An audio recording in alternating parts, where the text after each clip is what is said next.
Olá, seja mais uma vez bem-vindo no canal Bereano Básico, que Deus te abençoe. Estamos aqui falando nessa playlist sobre o dispensacionalismo pré-milenista, pré-tribulacionista, e já vimos alguns eventos, a ordem desses eventos escatológicos que acontecerão, ao qual o dispensacionalismo assim crê. Lembrando que a intenção desses vídeos, dessa playlist, não é me aprofundar nos textos em si, mas simplesmente trazer aqui uma visão panorâmica, sobre a ordem dos eventos, baseados em alguns textos bíblicos, mas que lhe proporcionam a oportunidade de estudar esses textos e tirar suas conclusões, ok? Então eu vou estar aqui baseado no que os dispensacionalistas ensinam e pregam, apenas trazendo aqui uma ordem dos eventos e uma organização panorâmica para facilitar o entendimento e nos localizarmos aí dentro desse período, desse espaço, ok?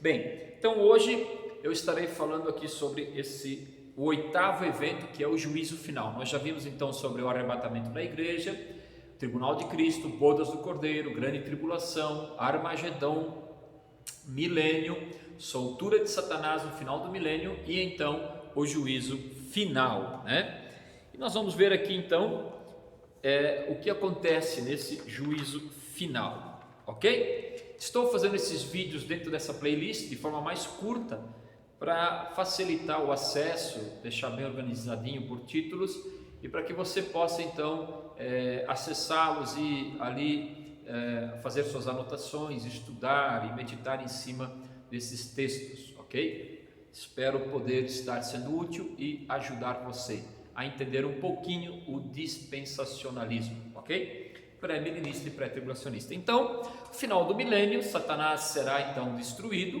jogado no lago de fogo e enxofre, onde já está a besta, o anticristo, o falso profeta, que foram lançados lá na batalha do Armagedão, que foi no início do milênio, onde Satanás foi preso por um breve período de tempo,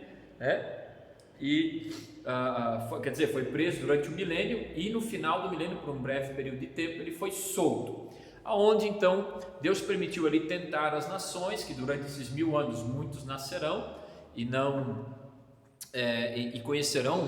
nascerão no período do milênio, no reinado de Cristo, literalmente. Cristo estará reinando junto com os santos, a sua igreja, Israel também terá aceitado Cristo como seu verdadeiro Messias, Porém, Deus permitirá Satanás tentar as nações, mais uma vez, onde Satanás tentará uma nova investida contra o Cordeiro e seus santos, e isso para trazer à tona o que está no coração do povo que nasceu durante o milênio, Então, eles também serão provados, sim, e infelizmente alguns, ali se levantarão mais uma vez contra o Cordeiro. Mesmo vivendo num período de justiça, de paz, de prosperidade, de saúde, de longevidade, a gente viu ali Isaías, as profecias de Isaías. Então, ainda assim, algumas dessas nações, algumas pessoas ali se levantarão contra o Cordeiro, dando ouvidos à tentação de Satanás. Bem, porém, ali então é o fim de Satanás no final do milênio, Ele será então destruído, lançado no lago de fogo que arde em enxofre, junto com a besta e o falso profeta, o anticristo, e as pessoas que rejeitaram a Cristo durante o milênio, aceitaram essa proposta, essa tentação de Satanás, serão também destruídas. Será fogo do céu e as consumirá, assim como aconteceu com o profeta Elias. Lá no Antigo Testamento ele orou e fogo desceu do céu e consumiu lá os soldados que queriam prendê-lo, a mando do rei Acabe da Jezabel. Ok. Outro ponto então importante: quando o Satanás então é destruído, e ele é lançado no lago de fogo e enxofre, logo em seguida o próximo evento é o juízo final. Então dá-se início ao juízo final e é sobre isso que nós vamos falar hoje, ok? Vamos lá. Chegamos então ao último evento, o juízo final. Este será o dia em que todos que negaram a Cristo estarão diante do grande trono branco para serem julgados pelo Senhor Jesus, conforme Apocalipse 20, versículo 13, Apocalipse 21, 8 e Apocalipse 22, 15. Nós vamos ler aqui essas referências Apocalipse 20, o versículo 13. Olha o que diz o texto. Só um pouquinho. Apocalipse 20, 13 diz assim, ó: o mar entregou seus mortos, e a morte e o mundo dos mortos também entregaram seus mortos, e todos foram julgados de acordo com seus atos. Ok? Também Apocalipse 21, 8, né? Então vamos ler também Apocalipse 21, 8. Nos diz assim também o texto: mas os covardes, os incrédulos, os corruptos, os assassinos, os sexualmente impuros, os que praticam feitiçaria, os adoradores de ídolos e todos os mentirosos estão destinados ao lago de fogo que arde com enxofre. Esta é a segunda morte. E Apocalipse 22, 15 diz assim: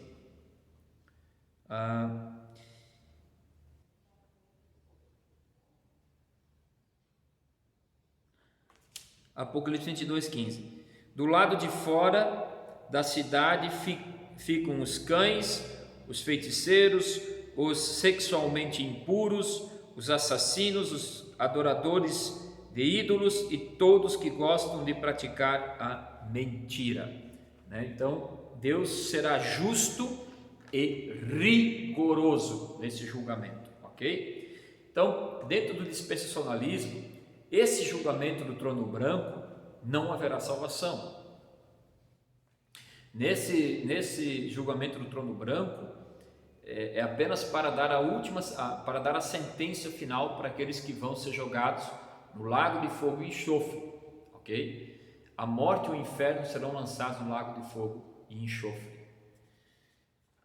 Será muito pesado para aqueles que não creram, que não se arrependeram, que rejeitaram a Cristo, né? Então para eles não haverá mais chance, não haverá mais salvação.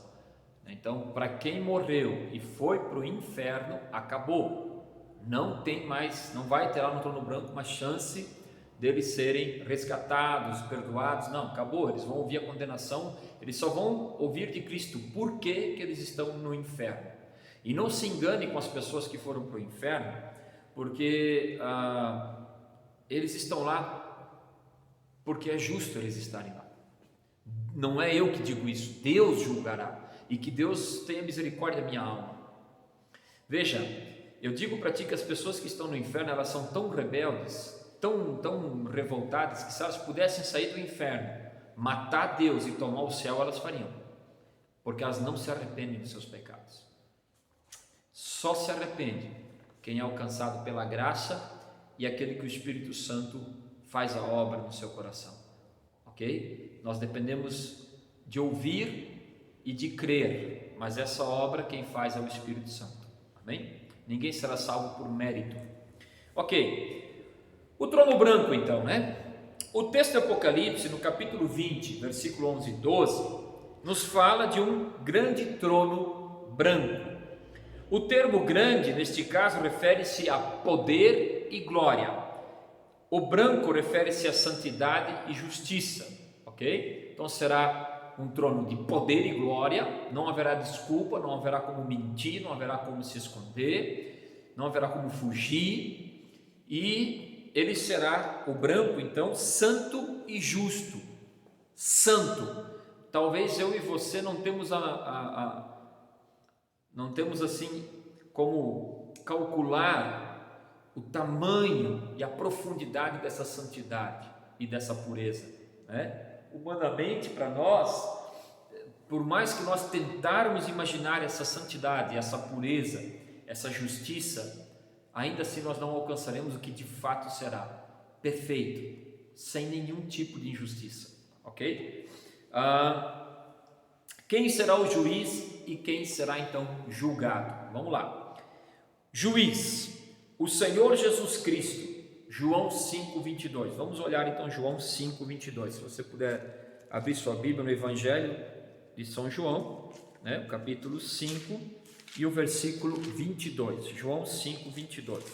Você puder abrir comigo lá, ok? João 5:22. Vamos ver o que o texto nos diz. Diz assim: além disso, o Pai não julga ninguém, mas deu ao Filho, Jesus, a autoridade absoluta para julgar. Ok? Então será o Filho o juiz naquele dia. Quem será julgado então? Os julgados, todos os que praticaram iniquidade ao longo dos tempos e não tiveram seus nomes escritos no livro da vida, serão ressuscitados para condenação. Apocalipse 20, versículo 15 e Apocalipse 20, versículo 4 ao 6. Então, todos os que foram para o inferno, os que negaram a Cristo, serão ressuscitados no grande trono branco para ouvirem a sentença final de Jesus. Olha, você está condenado por isso, por aquilo. Eu ouso dizer que no dia do juízo final, não só estará o livro da vida presente, todo aquele que não tiver o nome no livro da vida será condenado, como possivelmente haverá livros, né? Talvez isso é uma terminologia usada para nós entendermos que a história das pessoas será exposta diante de todos. Então, tudo que nós fizemos, pensamos, agimos, naquele dia será revelado. Então, a pessoa que hoje não se arrepende, a pessoa que hoje não crê, naquele dia, toda a sua vida, tudo será mostrado, revelado. Também estará lá presente a Bíblia Sagrada e por ela nós seremos julgados. Como serão julgados aqueles que não chegaram a ouvir o Evangelho? Poxa, mas tem gente que foi para o inferno, ou tem gente que morreu, no caso também, e não ouviu o Evangelho. Deus será injusto então? Vamos ver. Estes também serão julgados, mas certamente o Senhor fará de vida justiça. Mas vemos em Apocalipse 20, 12, o texto que então se abriram os livros. Neste último e grande julgamento veremos que serão abertos alguns livros. Que livros? Então, pessoas morreram sem ouvir o Evangelho. Então, como elas serão julgadas? Entende? Será que Deus seria injusto? Claro que não. Vamos ver então alguns destes livros, que podem ser, que vão estar presentes lá. Livro da consciência, conforme Romanos 2,15, vamos dar uma olhadinha então em Romanos 2,15. Romanos é depois de Atos dos Apóstolos e antes de 1 Coríntios. Romanos 2,15.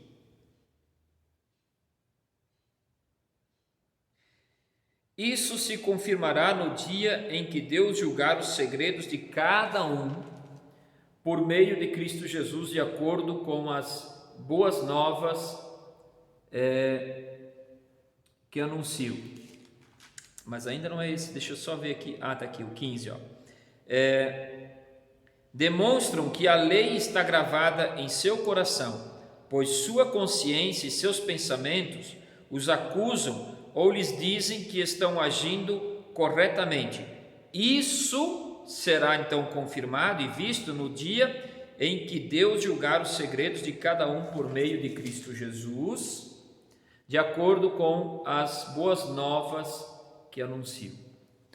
Então, assim, a consciência da pessoa, ela não tem para onde fugir, ela não tem como se esconder. O que eu quero dizer com isso? Por exemplo, quando uma pessoa diz que é ateu, ela não é ateu, ela não consegue ser ateu, é impossível ser ateu. O que ela é rebelde, ela é revoltada contra Deus.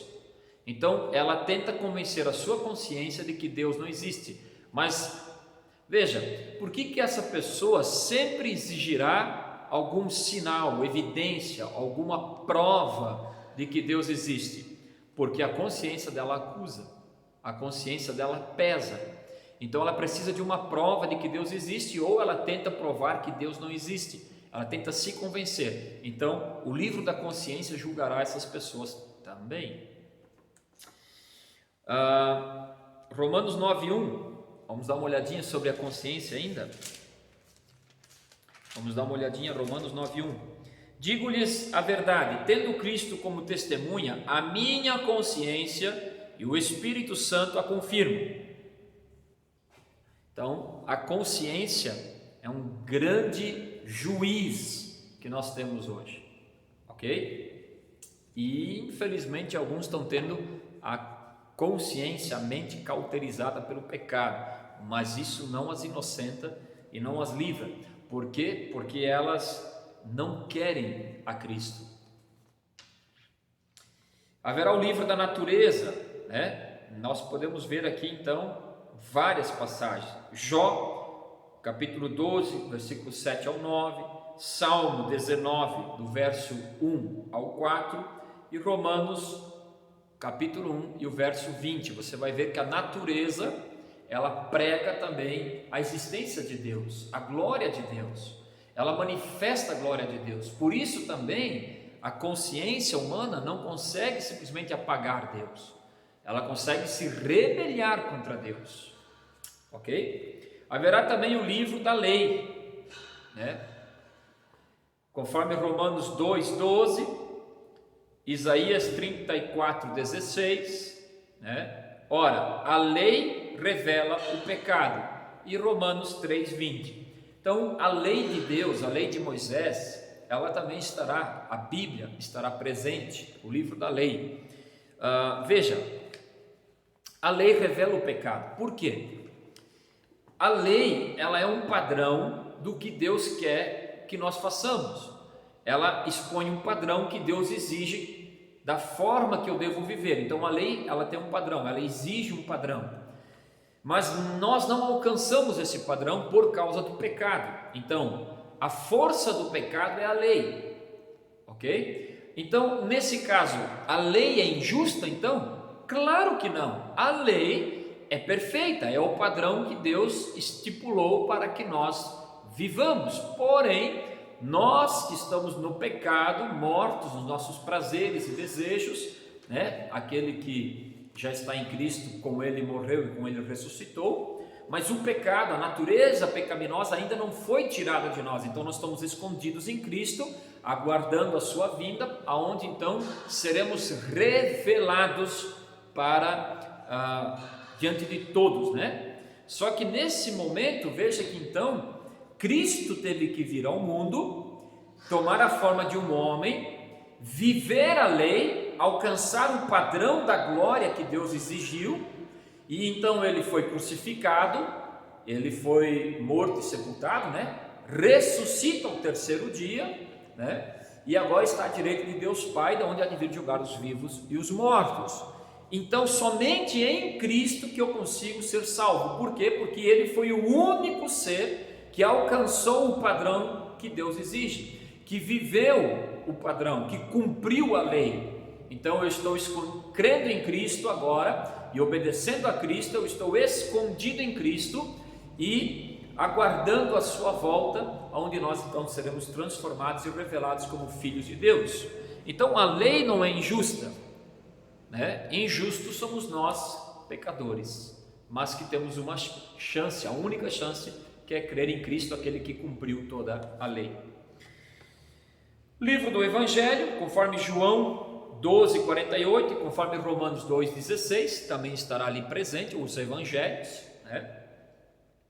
Livro da nossa memória, a nossa memória também será chamada, né? Aquele que passar pelo julgamento do trono branco terá que enfrentar o livro da memória, conforme Lucas 16:25, Marcos 9:44, e o livro da vida, né?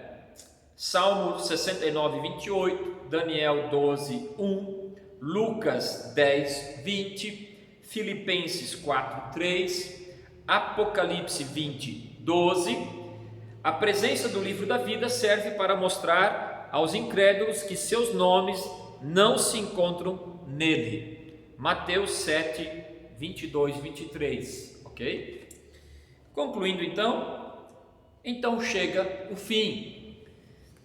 Deus ao longo da história tem sido misericordioso, tem de todas as formas mostrado ao homem o caminho para a salvação através de seu Filho amado Jesus Cristo, conforme João 14:6. Eu sou o caminho, a verdade e a vida, ninguém vem ao Pai senão por mim, disse Jesus. Nosso Senhor Jesus Cristo, mas muitos têm dito não. Como Deus é justo, No juízo final, muitos serão enviados ao tormento eterno por não darem ouvidos à palavra de Deus. Apocalipse 21:8. Que possamos permanecer inabaláveis na fé que uma vez nos foi dada, como diz a bela letra do hino 186 da harpa cristã, a qual pela graça tem nos tornado salvos. Efésios 2:8-9. Somos salvos pela graça por meio da fé, e isso não vem de nós, mas é dom de Deus, para que ninguém se glorie dizendo que foi salvo pelas obras. Após este julgamento, os pecadores serão enviados ao inferno, enquanto os salvos irão para a eternidade, e agora sim, na Nova Jerusalém, graças a Deus. Ok? Então, esse foi o grande trono branco, o juízo final.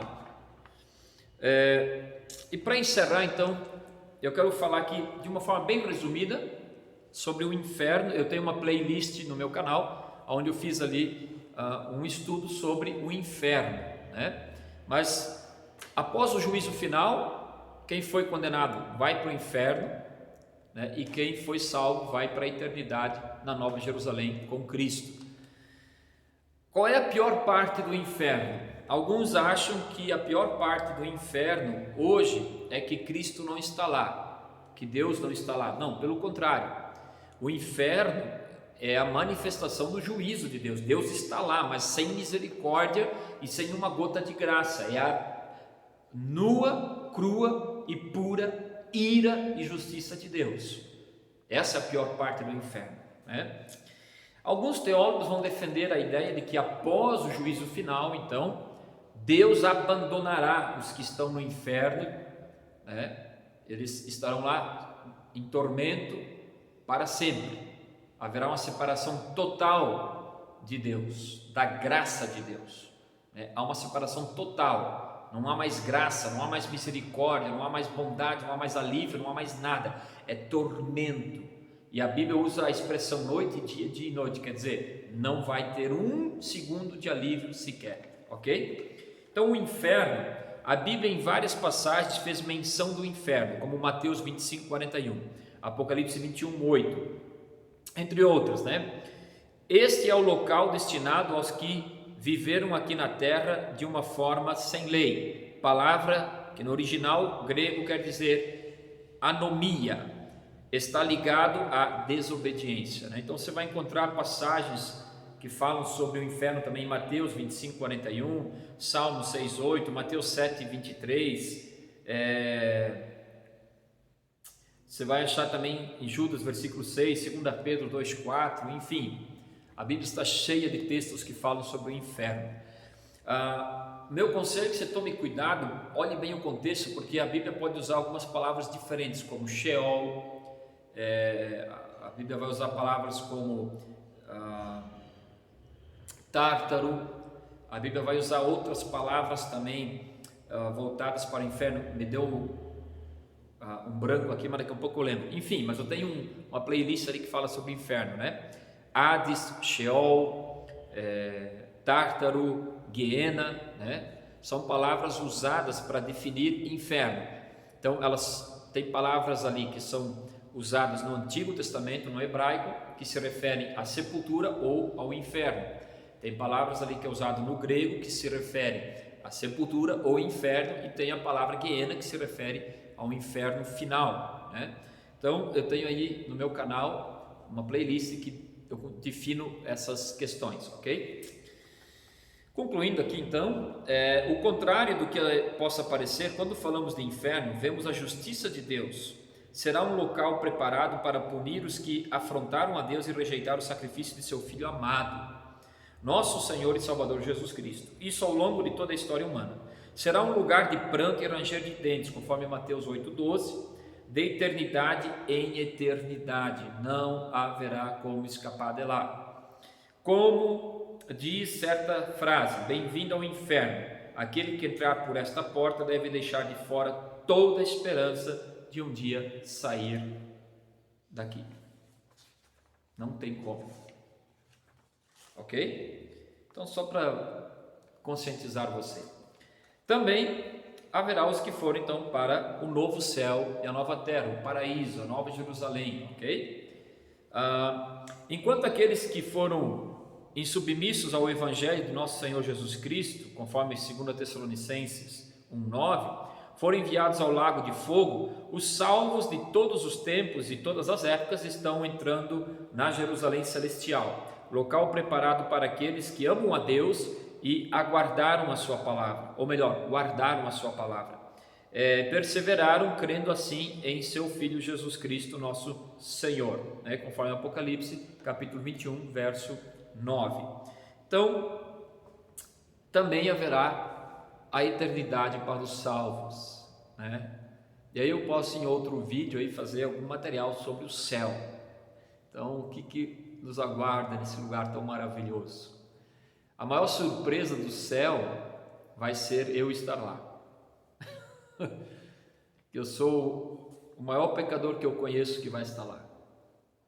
Então, graças a Deus, a Cristo, a obra de Cristo, ao perdão, à misericórdia, ao sacrifício, à expiação e à fé que em nós foi gerada, poderemos estar lá, se assim permanecermos firmes, ok? Então, para todo sempre, uma vida de comunhão com Ele, João 14:3, não se turbe o vosso coração, crede em Deus, crede também em mim. Se não fosse assim, eu vos teria dito, eis que vou para a casa de meu pai preparar-vos um lugar. Se eu for preparar-vos um lugar, é porque outra vez voltarei para vos buscar, para que vós estejais comigo aonde eu estiver, para todo sempre.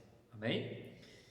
Para todo sempre uma vida de descanso, Apocalipse 14:13, haverá o descanso, a recompensa, para todo sempre uma vida de santidade, lá não haverá, conforme Apocalipse 21:27, lá não haverá mais dor, lá não haverá mais doença, morte, envelhecimento, nada disso. Será uma vida de santidade, sem pecado, sem maldade, sem injustiça, sem corrupção, sem assassinato, sem estupro, sem pedofilia, sem roubos, assaltos, nada disso lá haverá, ok? O céu será maravilhoso, não somente porque as ruas são de ouros ou os muros de cristais, mas porque o Senhor Jesus Cristo ali habitará. Amém. Deus te abençoe. Esse é o final desse estudo sobre o dispensacionalismo, um estudo mais panorâmico para mostrar os eventos, a ordem dos eventos e tentar auxiliar você com algumas referências para o teu estudo pessoal. Espero que tenha sido útil, que Deus te abençoe. Desejo a você que a graça de Deus esteja sobre a tua vida. Se você está assistindo esse vídeo e você ainda não entregou a tua vida a Jesus, faça isso. Busque a Deus, leia a sua Bíblia, ore, creia, permaneça firme, mesmo diante das maiores adversidades, e Deus com certeza lhe concederá a vitória. Amém? Deus te abençoe, Deus te guarde, estejamos firmes nessas promessas, porque elas se cumprirão. Um grande abraço e até os próximos vídeos. Deus abençoe.